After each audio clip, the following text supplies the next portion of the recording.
আসসালামু আলাইকুম সবাইকে টপ 400 এমসিকিউ ক্লাসে তোমাদের সবাইকে স্বাগতম জানাচ্ছি। স্বাগতম জানিয়ে ক্লাসটা শুরু করতেছি। 81 নাম্বার থেকে আজকে আমাদের ক্লাস। দেখো, আইডেন্টিফাই দ্য কারেক্ট সেন্টেন্স, সঠিক বাক্য কোনটা। ওকে, দেখতে পাচ্ছ এনআরটিসি এ পরীক্ষায় আসে 14তমতে। She had faith. আমরা জানি কি ভাই, ফেথের সাথে ইন বসে, ইন আছে আছে, তাহলে এটা উত্তর। বাকিগুলোর সাথে নাই মানে বাকিগুলো কাটা। আবার হোপসের সাথে ফর বসে, বসাইছি ভাইয়া ফেথ ইন হোপস ফর। এই প্রিপোজিশনগুলো মূলত চাইছি তোমার কাছে, তাহলে সঠিক বাক্য হচ্ছে বি নাম্বারটা। তারপর আমরা দেখতেছি ভাইয়া 82 নাম্বারে কি বলছেন, হুইচ ওয়ান ইজ কারেক্ট, সঠিক বাক্য কোনটি আমরা দেখবো এখন। The chair is made of wood. দেখো ভাইয়া, আমি কিচ্ছু বলবো না, the chair is made in. ভাইয়া আমরা জানি ইন অথবা বাই হয় না এগুলোর ক্ষেত্রে, ফ্রম অথবা অফের মধ্যে তোমরা একটু প্যাচ বাজাও। কখন মেড অফ হয়, মেড অফ হয় কখন, আর মেড ফ্রম হয় কখন। এটার একটু পার্থক্য যদি তোমরা জানো তাহলে তোমরা এমসিকিউটা সলভ করতে পারবা। ভাইয়া মেড অফ আর made in, sorry made from. Made from হচ্ছে ভাইয়া দেখা যায় না, দেখা যায় না, এক টেকনিক শেষ। আর মেড অফ মানে হচ্ছে দেখা যায়, দেখা যায়। তার মানে মেড ফ্রম মানে কোনো জিনিস তুমি তৈরি করছো, ওই জিনিসের উপাদানটা দেখা যাবে না। কোনো জিনিস তুমি তৈরি করছো, ওই জিনিসের উপাদানটা দেখা যাবে না, তাহলে এই ক্ষেত্রে কি হবে ভাইয়া, মেড ফ্রম। ওকে, কোনো জিনিস তুমি তৈরি করছো, ওই জিনিসের উপাদান দেখা যায়, এই ক্ষেত্রে কি হবে ভাইয়া, মেড অফ। যেমন the chair is made of wood. কাঠ তৈরি হয়েছে, সরি কাঠ থেকেই তো তৈরি হয়েছে চেয়ারটা, তাই না। উড মানে হচ্ছে কাঠ, তাহলে কাঠ থেকে তৈরি হয়েছে, বাঁশ থেকে তৈরি হয়েছে চেয়ার, কাঠ থেকে তৈরি হয়েছে চেয়ার। তাহলে ভাইয়া চেয়ার যখন বসো, বাঁশ দেখা যায় না, দেখা যায়। কাঠ দেখা যায় না, দেখা যায়। তাহলে কি হবে, মেড অফ হবে। ঠিক আছে ভাইয়া।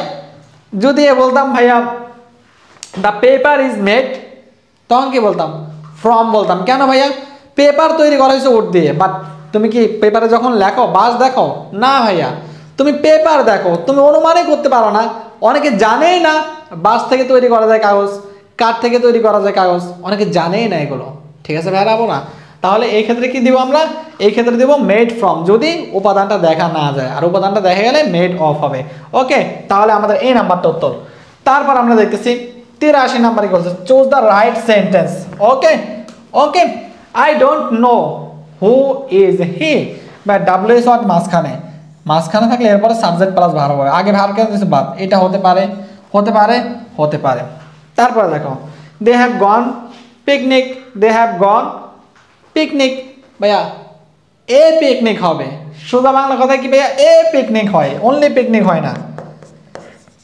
তাহলে ভাই এ দিয়ে ঠিক ছিল, এ দেয় না কেন, দুইটাই বাদ। তাহলে বি নাম্বারটা উত্তর হচ্ছে অটোমেটিক। তারপর আমরা দেখতেছি 84 নাম্বারে, হি উইল টেক এক্সামিনেশন। এখন এই জায়গায় তোমার একটা দাগ করতে হবে, এই জায়গায় একটা দাগ থাকবে এক্সাম হলে, টেকের জায়গায়।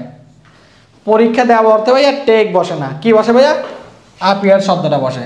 কি বসে ভাইয়া, আপিয়ার শব্দটা বসে। সে পরীক্ষায় উপস্থিত ছিল বা পরীক্ষার হলে পরীক্ষা দিয়েছিল, এই অর্থে ভাইয়া আপিয়ার শব্দটা বসে। গিভ বসবে না, ড্রপও বসবে না, ডিসকন্টিনিউ বসবে না। ওকে, তারপর আমরা দেখতেছি ভাইয়া 85 নাম্বারটা, which one of the following is correct, সঠিক বাক্য কোনটি। দেখতে পাচ্ছ কত বড় বড় পরীক্ষাগুলোতে আসছে। ডিড ইউ ফিনিশ, ভাইয়া আমরা পেয়ে গেছি কিওয়ার্ড ইয়েট। এট পাইলে ভাইয়া প্রেজেন্ট পারফেক্ট। প্রেজেন্ট পারফেক্ট মানে হ্যাভ হ্যাজ প্লাস বি3। এই হ্যাভ, হ্যাভ নাই মানে কাটা, হ্যাভ নাই মানে কাটা, এরপরে বি3 হয়, বি3 হচ্ছে এটা, বি1 হবে না, হ্যাভের পরে কখনো বি1 হবে না। তাহলে ডি নাম্বারটা উত্তর। 86 নাম্বারে কি বলছে আমরা একটু দেখি ভাইয়া, দ্য ডক্টরস, এরপরে একটা শূন্যস্থান, আওয়ার পালস। ডাক্তার আমাদের পালস কি করে, পরীক্ষা করে। ডাক্তার রোগীর পালস দেখা করতে ভাইয়া ফিল পালস বসে, কি বসে, ফিল পালস, ফিল পালস। ওকে, তাহলে ভেরিফাই হবে না, এক্সামিনে হবে না, সি হবে না, তাহলে ডি নাম্বারটা উত্তর। তারপর আমরা দেখতেছি ভাইয়া আইডেন্টিফাই দ্য কারেক্ট সেন্টেন্স, সঠিক বাক্য কোনটি। He is wearing a sunglass. ভাইয়া সানগ্লাস আনকাউন্টেবল নাউন, ভাইয়া এর সাথে তুমি আর্টিকেল ব্যবহার করতে পারবে না, that's it. The sunglass article ব্যবহার করতে পারবে না, এ সানগ্লাস আর্টিকেল ব্যবহার করতে পারবো না, তুমি এক জোড়া সানগ্লাস পরো। কেমনে? সানগ্লাস একটা, বাট গ্লাস কয়টা? গ্লাস হচ্ছে দুইটা, তাহলে এ পেয়ার অফ সানগ্লাস। ওকে, এটা সঠিক উত্তর। তারপর আমরা দেখতেছি ভাইয়া 88 number, which one is correct sentence. দেখতে পাচ্ছ মাচ অফ ইট। আচ্ছা, কিছু কি মনে পড়ে তোমার? এটা একটু মাথা খাটাও জাস্ট। ভাইয়া আনকাউন্টেবল নাউনের সাথে মাছ বসে না? মাছ বসে। মাছ বসে না?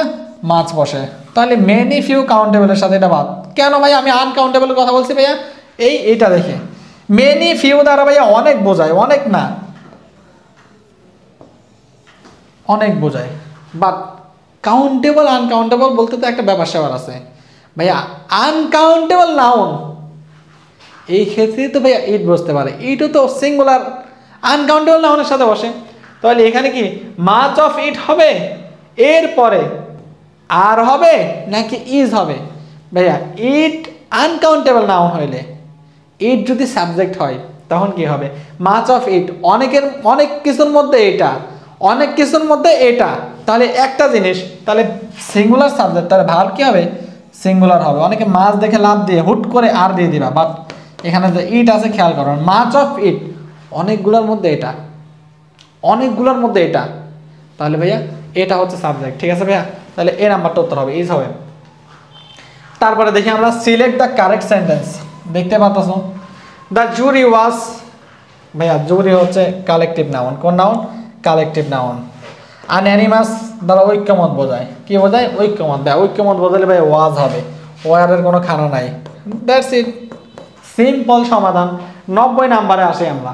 Last, which is the correct sentence, correct active form. ঠিক আছে, কোথায় আসছে দেখে নাও, আর কিছু বলবো না। হ্যাঁ, it is time, it is high time, it is perfect time, it is about time. এগুলোর পর দুইটা শব্দ বসতে পারে, টু প্লাস ভার্বের বেস ফর্ম বসতে পারে, অথবা ভার্বের বি টু ফর্ম। ভার্বের বি টু ফর্ম বসলে অবশ্যই সাবজেক্ট বসবে, অবশ্যই কি বলবে?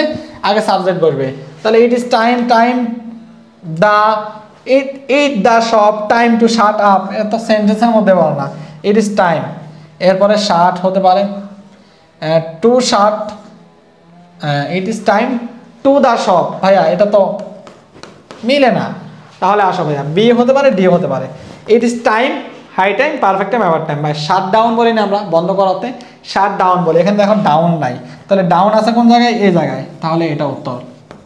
ওকে, তারপরে লাস্ট কি আর বলবো, তোমরা যারা বুঝে বুঝে এমসিকিউ সলভ করতে চাও, গ্রামার ক্লিয়ার করতে চাও, দ্যাট মিন্স আমার কাছ থেকে অ্যাডমিশনের পূর্ণাঙ্গ সাপোর্টটা পেতে চাও, not only teacher but also your brothers, big brothers.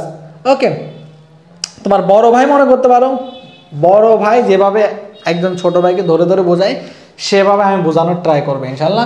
এখানে দেখতেছো এই শিডিউলগুলো মেনটেন করে ক্লাস নেওয়া হবে, বাট এখানে কমে দেওয়া হয়েছে। তোমার যা যা লাগবে তুমি ডিউ থেকে নিয়ে যেখানেই পরীক্ষা দাও না কেন বাংলাদেশের, ইংলিশের যত সাপোর্ট লাগে সব আমি দেওয়ার ট্রাই করবো ইনশাল্লাহ।